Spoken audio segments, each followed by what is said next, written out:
everyone. Welcome to the official first episode of Bits and Bytes, hosted by yours truly. For those that might not know me, my name is Jean. I'm the program coordinator for Launch. We decided to create this podcast to kind of talk about, the unfiltered view on what it's like to work within the tech startup. But I got a special twist for all of the guests that will be joining us. I have kind of a sadistic food humor. So I'm going to get all of our guests. Oh, you should be very scared. I'm so scared. For longtime followers of Launch, you guys might have known something we used to do with Sade and me called Launch Academy. But I can promise you, we never did in a single episode with food and a garbage can. It's just security, just in case you don't want to dirty the walls or lovely green walls. Dirty the walls? What are we doing here? Honestly, today we're going very easy on you. It's the first episode, so I didn't want to actually, have any collateral damage just yet. So, anyways, those are big words. Well, so for those of you, most of you probably already know Sam. Yeah, I'm on screen a lot. Mm-hmm. I'm also in all the Q&A questions of all of our programs, and people treat me as this, not a celebrity, as I watched all your questions. You answered them kind of awkwardly. He's the face of Launch. I'm a face. Launch Academy celebrity, very own. We're too poor to have real face actors. Anyways, all right. So how the show is going to kind of go down is every episode we'll have one unique guest from any position within the tech community. So it could be your next door intern, or we might bring in a CXO from Facebook. Who knows? Maybe if we get that far. But the whole point is everyone will be treated the same in the sense that I will be introducing a very unique food experience or a food challenge. The word food experience gives me chills. You should be. I mean, like I said, you got a very easy food challenge this time around. There's a lot of things I don't eat, though. Perfect.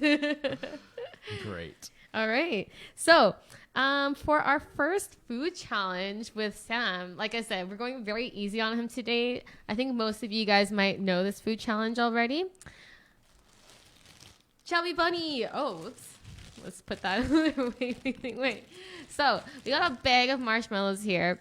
So, for those that might not be familiar with what Chubby Bunny is, essentially it's a food challenge game where you compete against one another to fit the most marshmallows in your mouth. Each time you put in... Oh. Fit the most what in your what? Marshmallows. In your mouth. That's why we have the garbage bag. So how it works is every time we put one marshmallow in, we have to say Chubby Bunny. As long as we both agree that we can still hear the words Chubby Bunny. She can't say it. She doesn't have a single marshmallow. I win, I guess. Or I'm already at a disadvantage here. Whoever is able to fit the most marshmallows in their mouth while pronouncing Chubby Bunny wins the competition. The loser will have to... I actually never thought of a... Because she knew she'd lose. That's why. You know what? Next time I'll think of a punishment. For now, we'll just do it as a friendly competition. A friendly competition. Wait, are these marshmallows organic? Natural or processed sugar? Definitely processed sugar. Non-GMO. We're not fancying this. I don't know. I don't know if I can partake in this. What does my trainer say? I mean, you already signed a disclosure agreement, so I don't think you're getting out of this one here. Ray, this is your fault. All right. Just for some interesting facts, just kind of going into the history of Chubby Bunny. So for those that you might not know, Chubby Bunny first actually appeared back in 1959 on a Peanuts comic where Charlie Brown was stuffing marshmallows into Snoopy's mouth and counting the amount of marshmallows that were going into his mouth. So what I'll tell HR is you're treating me like a dog. Well, I wouldn't classify Snoopy as, a dog. A dog. He's more of a... That's a controversial topic. All right. So, let's get started here then. Let's see. Should have opened the bag before. Now we just got the rustling of bags. Let me describe this ASMR. Oh yeah, we should do like. Oh, I think we're not gonna get any subscribers this way. All right. Cool. So I'll let you pick your marshmallow. Dude, I'll do a 1+1. Let's start with 2. You want to start with 2? Okay. So I can't swallow it.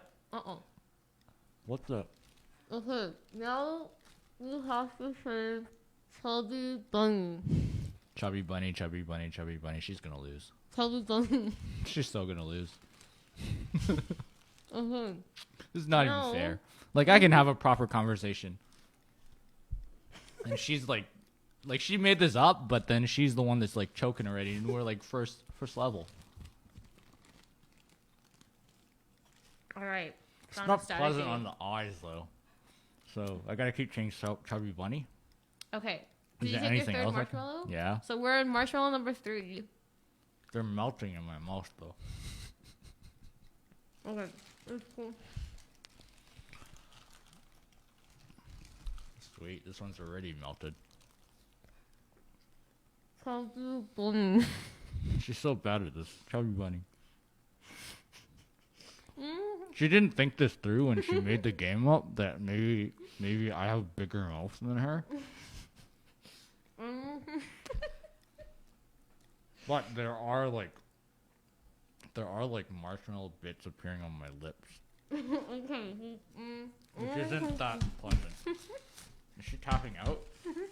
She's tapping out. So I don't know. That was pretty easy, guys. Let her know what she should do instead as a punishment. That was pretty soft. No pun intended. So I can swallow now, right? Cool. I can survive that. Maybe she's not as sadistic as she thinks. Oh my, that was a lot of marshmallows. What was that? Was that 4 marshmallows? That took a turn. Wow, that was a lot more challenging than I thought it would be. She never thought to pre-try this game on her own. I didn't know going in, so you know. That's a thing.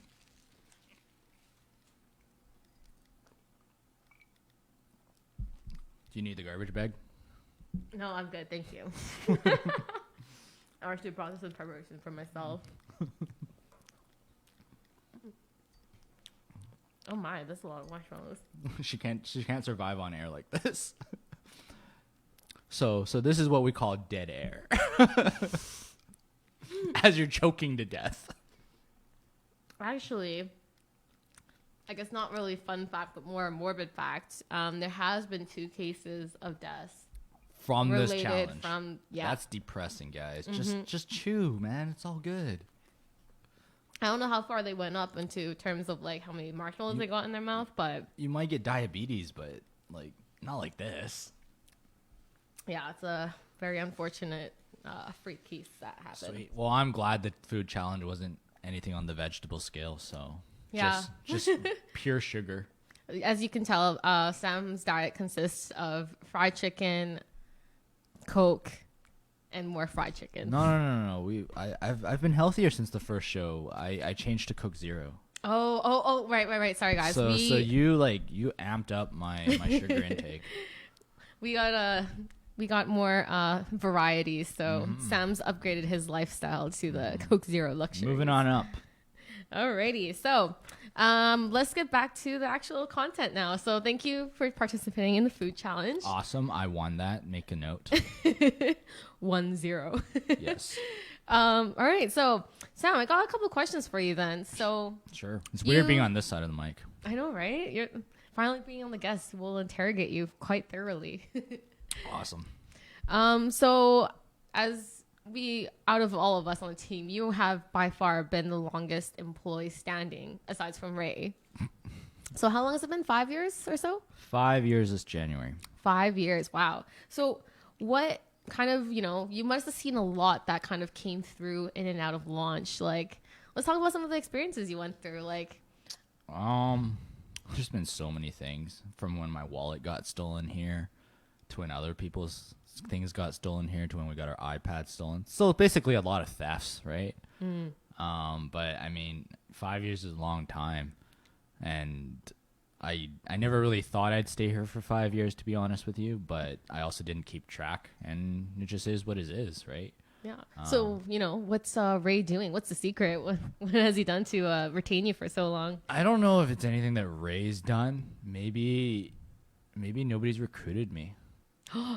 So you're saying Maybe you that's haven't it. been approached yet? Like I don't think so. Other than there's this prince. I don't know if I'm allowed to talk about this on air, but he's from Nigeria, and he promised to send me I think $16 million. So I don't know. He seems pretty legit. I might take up him on this offer. Wait, hold on. Did he message you over Facebook too?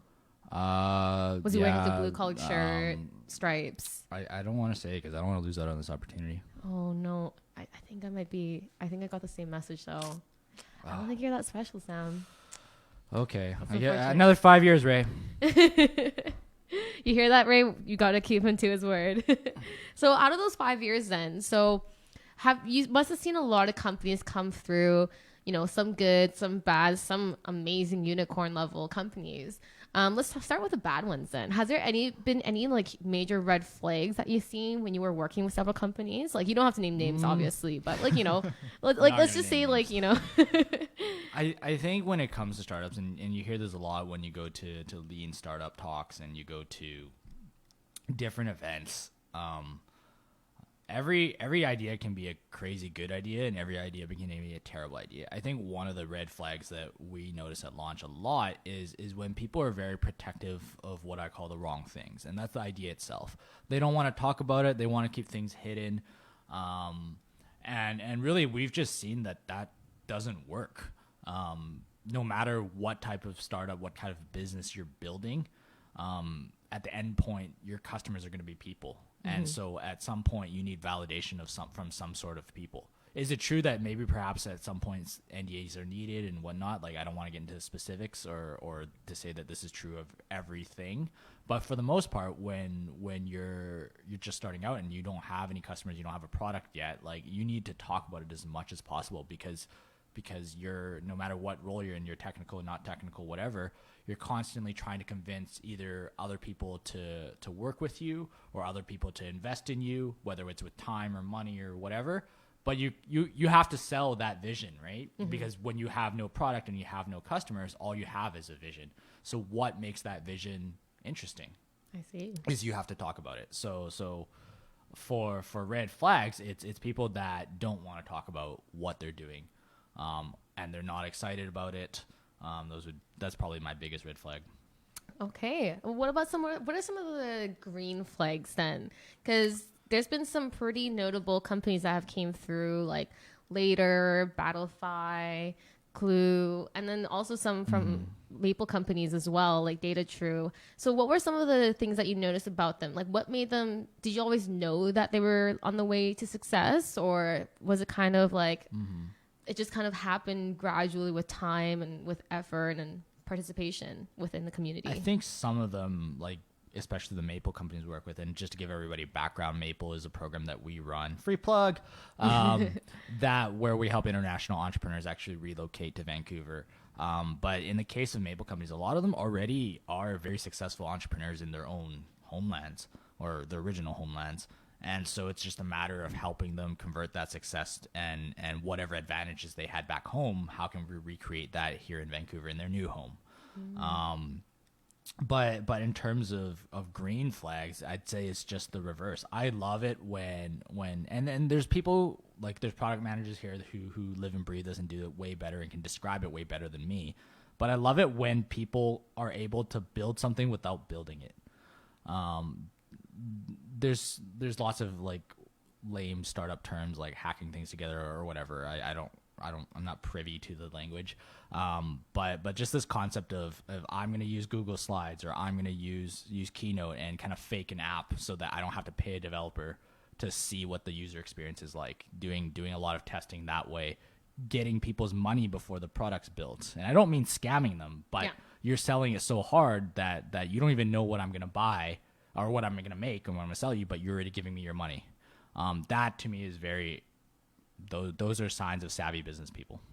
Do you think part of it is largely like passion? Like, because it sounds like if you are like what entrepreneurs make them stand out is like they're passionate about what they're building. They have like a whole idea of like what their end product's going to be, and in turn, I think part of it can be passion, but I think that passion, this is going to sound more controversial, is a bit overrated.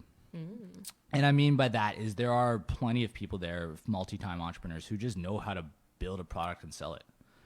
And so for them, it's a rinse and repeat process. Find 10 people, sell it to them, tell them to tell it to 10 of their friends, sell it. Now you have 100 customers. This kind of rinse and repeat that, you know, later when you get real guests and you're not getting my filler, they can talk about, and they're just very good at that, right? So like, are you passionate about, I don't know, organic pesticide?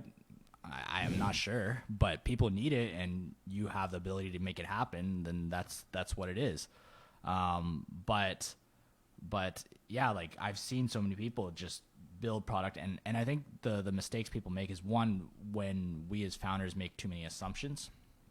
I think that's the first one, when we know that Gene needs it, or we know that Lauren needs it, but we never asked you, and we never got your money. So do you really need it? I don't know, right? You might say pleasant things, but until you give me money, that's not a proof point yet. The other thing is I find that especially earlier stage entrepreneurs, they start selling too late, right? Like they don't pitch until they have their product ready, and they've spent $20,000 on building a prototype or whatever it is. Again, not always the case. There's hard goods, hard software, hardware, different things that need to be built before you have anything to show. So I'm not you know, for anybody that's like, well, this is the reason that I need to do it like this. I'm like, all the power to you, man. But I'm just talking in terms of people that come through our doors for sure. Oh, I see. Okay. So aside from the company, then, what is it like to work at Launch? Because, you know, we have a very, very small team, for those that might not know. It can fluctuate between 4 to, I think we're at our peak now at 6 people, 6 team members. It's super weird. So coming into work today, I was promised delicious Korean food, and I got, all I've eaten today is a bag of ketchup chips and 4 marshmallows. So that, I think that gives you an example of everything you need to know about what goes on at Launch. I mean, we're dynamic. Every day is different. Like, I don't think I'll be eating marshmallows on Monday. But it's fun, right? Because we work with so many different companies, and they're across so many different industries. The touch points that we have with people to help them are so varied. So there's never a lack of issues that we can work on. So you must have participated in some of these interviews, right? Including myself. Full disclosure.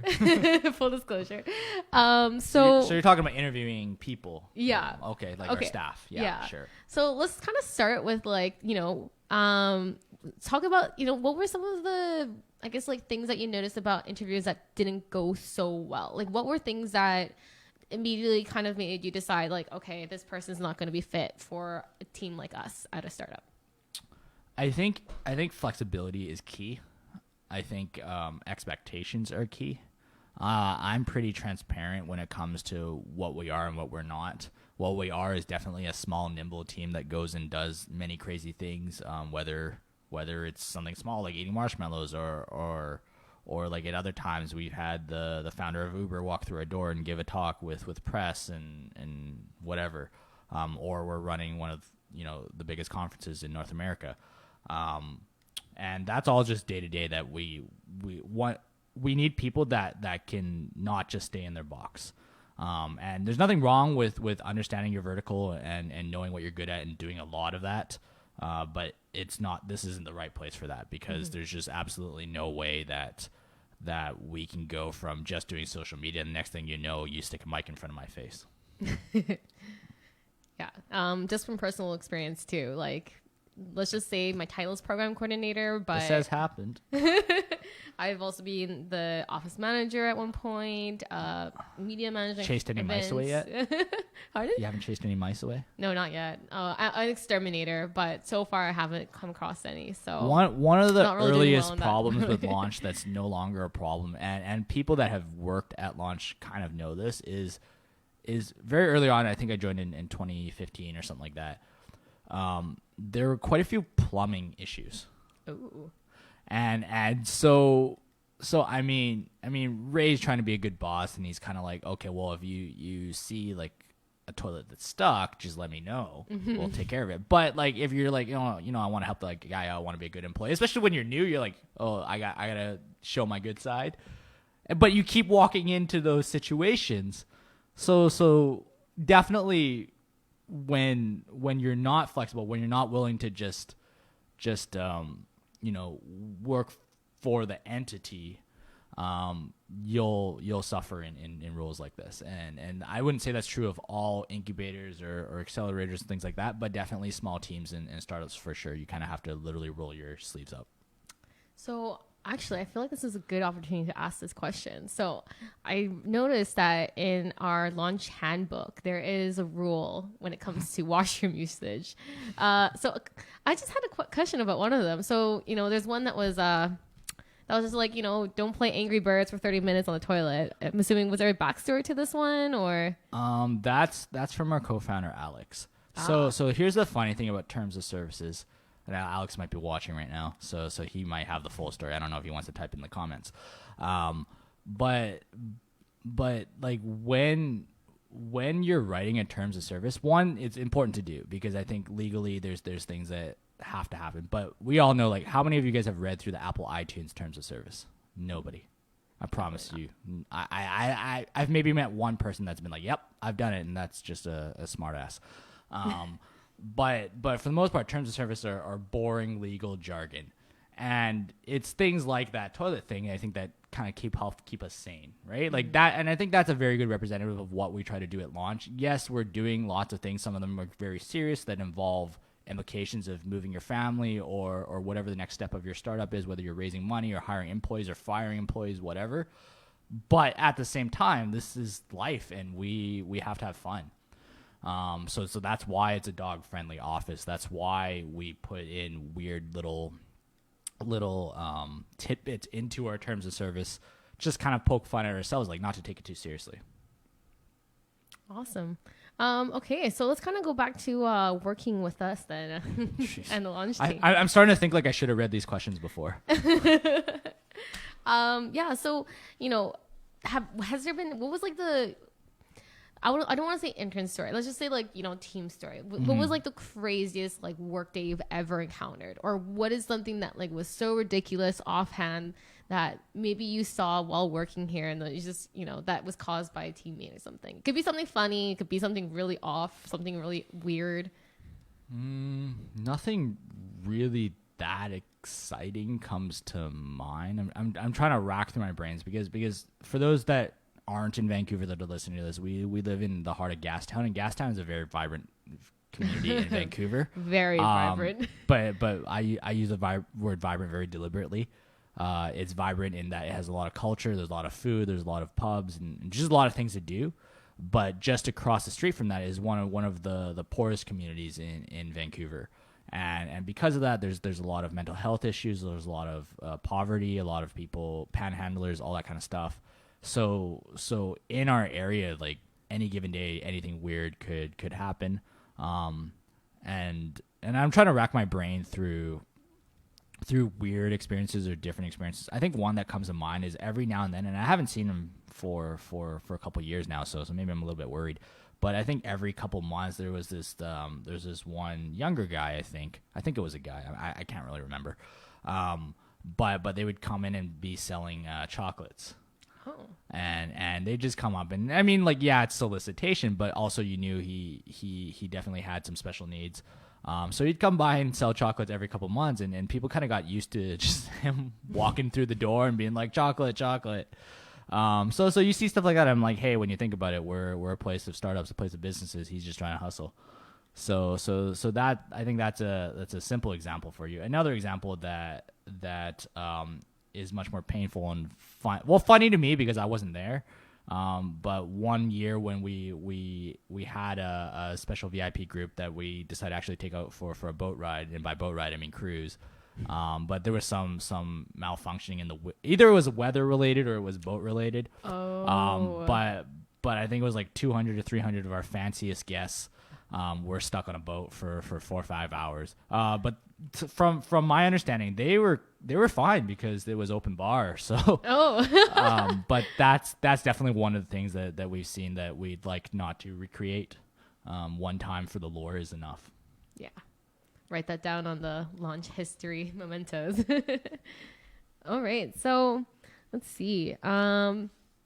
So what kind of like got you into working at launch then? Because I know, just did a little bit of the LinkedIn stalking, of course. Jeez. You graduated with a communications degree, but did you ever think that you were going to end up working within tech? So it's funny because I've told variations of this story throughout the years. And I think it actually starts with co-op, but not for the reason you think. So sometimes like university students do pick our brains. They come to launch. They want to tour. They want to hear like the history of launch. They want to hear like each of our history and how we got into tech and all that kind of stuff. And I always start by talking about a co-op job that I got, and I won't name the source, but it was a financial institution, and it was kind of like my first co-op job, and I was very excited because I was going to get paid regularly for the first time in my life. But I didn't really care what I was doing. And I think I want to say that the position was something called like inbound customer, like correspondent or like it meant nothing, right? Like It's just some weird fancy name. Reality is I was on the phone, 10 hours a day, taking inbound calls of people who can't pay their credit card bills. And my job is to upsell them on stuff. So 6 weeks in, I burned out crazily because the office was deep in Surrey. You had to be there at 6 a.m. in the morning. That means the sun wasn't up.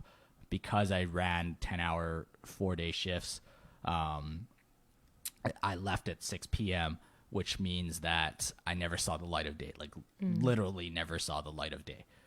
It was also winter time at that time. So I was miserable. And that was really the first kind of starting point in my life where I'm like, I can't just do any job. I have to do something that I kind of like at least. Yeah. Right. And that was kind of my motivator because honestly, I'm not a good student.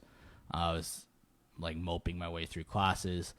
And even after that epiphany, I still didn't do well in class. I thought it was kind of mundane and it's just not real life enough for me. So that's when I started messing around with WordPress, first I built a blog for myself. I thought I was going to be a blogger. That didn't turn out well.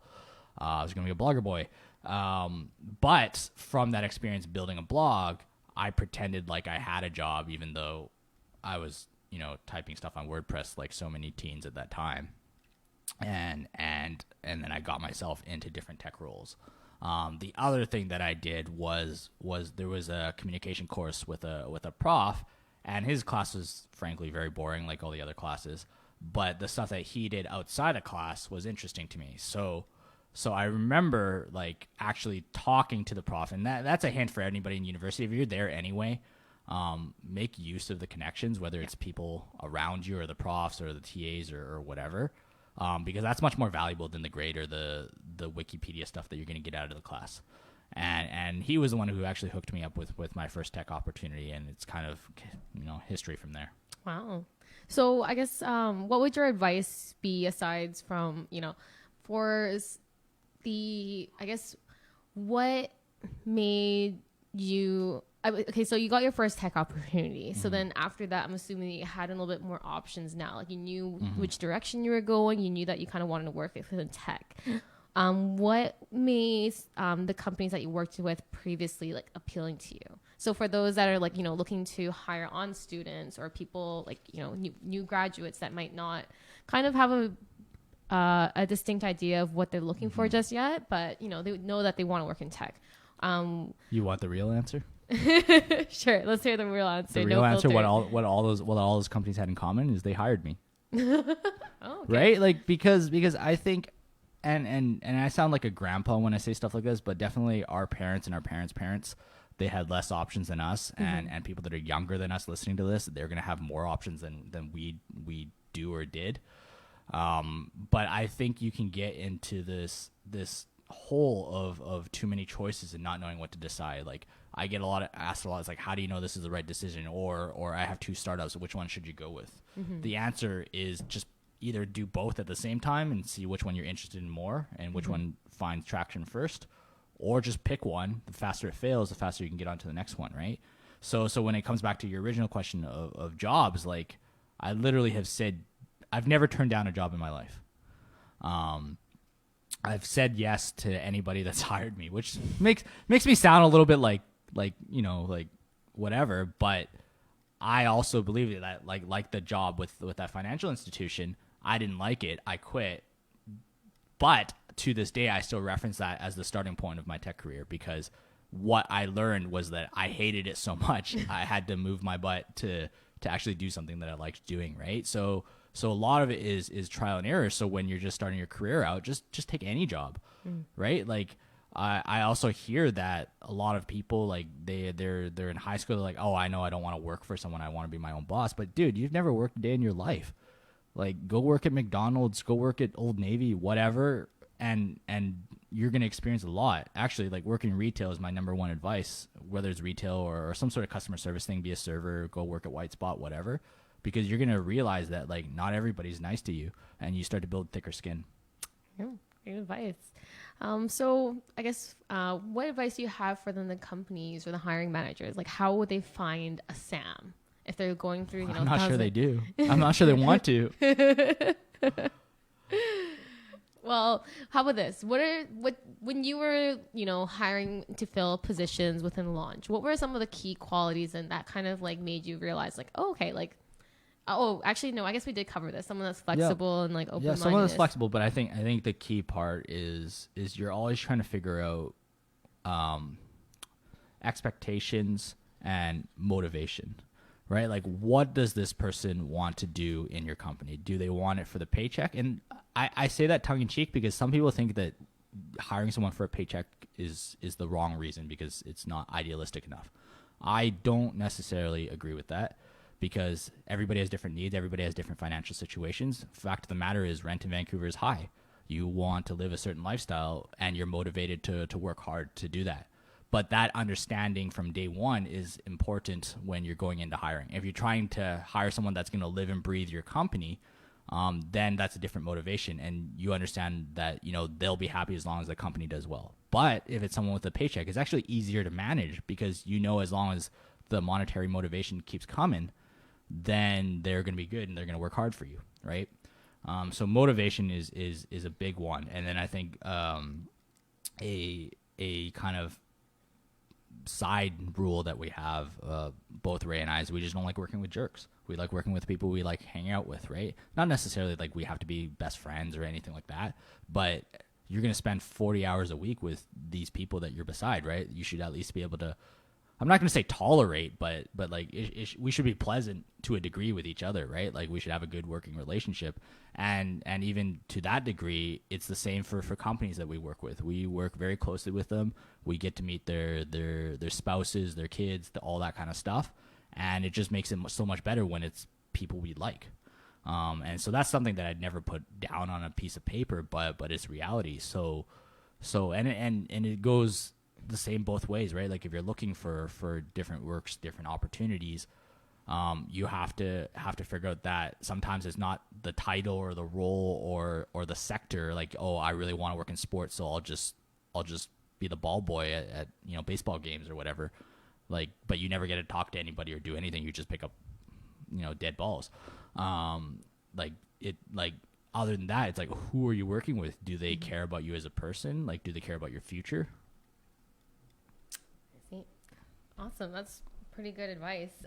So let's see. For those that, have not really worked within like a smaller startup space, like, we all hear things about how amazing it is, dog-friendly offices, really cool office spaces, unlimited breaks, or like the ability to work from home. What are some of the, negative sides of working within a startup space compared to, let's say a more structured company, like a corporate or, you know, working at like a bank or something that has more, I guess, just structure, you know? You never shake the feeling that you know what you're doing. Or is that the right way to phrase it? Like, you never feel like you know what you're doing.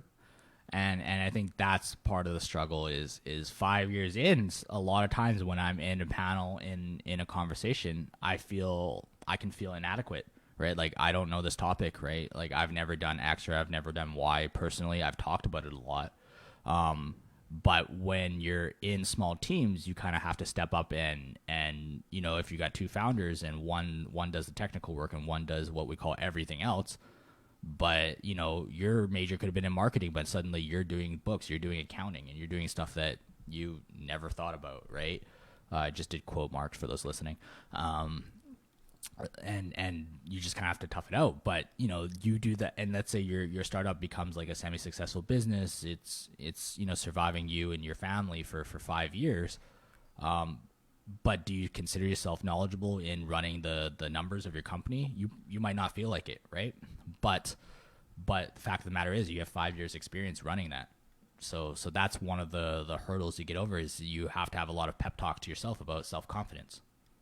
I see. So what were some of the, you know, when you first came into working in tech, like what were some of the skill sets that you did develop, or what were some of the, you know, prominent strengths that you decided, like, that came out of working in the tech industry for so long? You had to force yourself to talk behind a mic.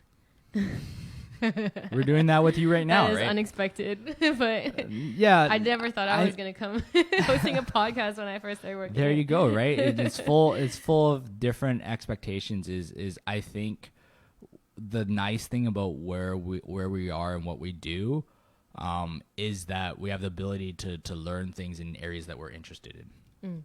So whether that's becoming a better public speaker, becoming a better moderator, or, you know, becoming a more technical person, like I talk about things like building websites. Like, we don't have a developer on our team.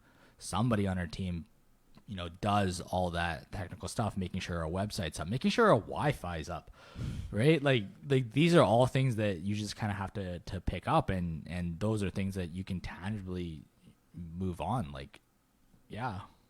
Awesome. So let's kind of go back to a little bit more of a fun subject. So I know that aside from working at Launch, you also co-host an Overwatch podcast called Ready, Set, Pwn. Another free plug. And I believe, and you focus on the Overwatch team, the Vancouver Titans. Yep. Yeah. So tell me a little bit more about that. Like, how did you get into doing that, and why? Or, you know, like, how long has that been going for? We've been doing it for just a bit over a year. Chris is really the mastermind behind it. His Twitter handle's @LifeForce, so shout out to him. He's just traveling at the moment. But he's what I call a serial podcaster. So he loves making content. He loves building content. Basically, he finds topics and he wants to build a podcast about it. He has he's one of the, I guess you call, founders of one of the longest running Canucks podcasts in Vancouver, or I guess in the world, because I don't imagine too many Canucks podcasts outside the area. But when we were getting news that there's going to become a professional Overwatch team here, honestly, I'm not a huge gamer. I definitely am bad at games, but Overwatch happened to be randomly one of the games that I picked up. And Overwatch isn't even that popular, if I'm being honest. There's a lot popular games, like games that you play. That was the segue for your plug, but, you know. League of Legends. Dude, League of Legends doesn't need the plug. Your Twitch streaming needs the plug. Come on, man. Yeah. So just interjecting here for those that are that might not be thoroughly aware. Confused. As my side gig, I guess, I also am pretty involved with gaming, as well as I don't do podcasting. Oh, actually, I guess I can't say that now. Here I am. But I am also a video game Twitch streamer, so mostly play League of Legends. But if you ever want to check me out, it's just at @CarrieAutumn. That'll be in the show notes or something like that. But yeah, like this Overwatch thing, we kind of fell into our laps. Like I knew I liked working with Chris, and eventually we met our third co-host, Omni, who's much more knowledgeable about the game than I am. And we decided that we wanted to just chat about esports every week. And I was excited not just about Overwatch, but about esports and the industry in general. I understand team competition. I understand sports. So that's kind of how we got into it, and we've done 60 episodes. Wow, that's really impressive. That's a lot of talking about what's supposedly a dead game. Yeah. Wow. All right. So the last kind of question I have for you then is, let's say if you were able to add on an additional team member to launch, and it could be anyone. I'm talking like your next door intern to Mark Zuckerberg. Who would you decide to bring onto the team and why? I think I definitely want someone really, really muscular. There's a reason for this. I think I'd go with The Rock. I've put some thought into this. The Rock. I think The Rock would be a great addition to our team. One, he's super tall. I think all our other team members would be quite happy that The Rock works with us. That would be motivation to go to work. He'd keep us fit with his energy. And you know what else? Sorry, I just got to interject here. He's actually starting his own. Well, he started his own tequila line too, so he's also probably got the plugs for that. So there's that. I didn't think about that, but you like now that I think about it, like one of the funniest stories is like I think right now. And for the last little while, other than when we had one other guy who worked in our company, I'm like the tallest member of our team at like 5'8", 5'9", depending on like what shoes I'm wearing. And so I'm always having to reach for stuff or carry heavy stuff. Like we work in a heritage building, so we always have to go up 3 flights of stairs for anything. So if you want to bring in boxes of tequila, guess who's carrying it every time? Yeah. Right. So The Rock would be amazing for something like that. And that would just really alleviate a lot of my pain. I mean, adding on to it too, though, like The Rock, he seems like, he's a smart guy, smart, right? Yeah, definitely a smart guy, very business savvy, like very motivational, inspiring to kind of like look up to. So, and plus he seems like a hilarious guy. I mean, him and Kevin Hart's relationship, like, I mean, I was thinking about Kevin Hart actually, but Kevin Hart's too short. He can't reach the Christmas lights. He is very jacked though, okay? He's got some big guns on him. You could have the biggest guns. You still can't reach the Christmas lights. Okay. Well, all right. Well, I'm out of questions now, but I mean... Now I'm going to be dreaming about The Rock on our team. So yeah, that's it for today's episode. Thank you everyone that's tuned in today. This is our pilot launch of Bits and Bytes. So once again, on the next episode, I will definitely have a cooler guest, of course. Not on the level of The Rock, but someone within the space. Someone in between Sam and The Rock. And we'll also come up with a more sadistic food challenge for them. Yeah, more difficulty. Yes, definitely way more difficulty. The next guest is gonna hate you. And that's what we have the garbage bin for. Mm-hmm. But thank you again, everyone, for joining us on this first episode of Bits and Bytes. We hope that you tune in to our next episode. Please make sure to follow us on our social media handles that we will have on our show notes. And we're excited to see you next time. Peace out.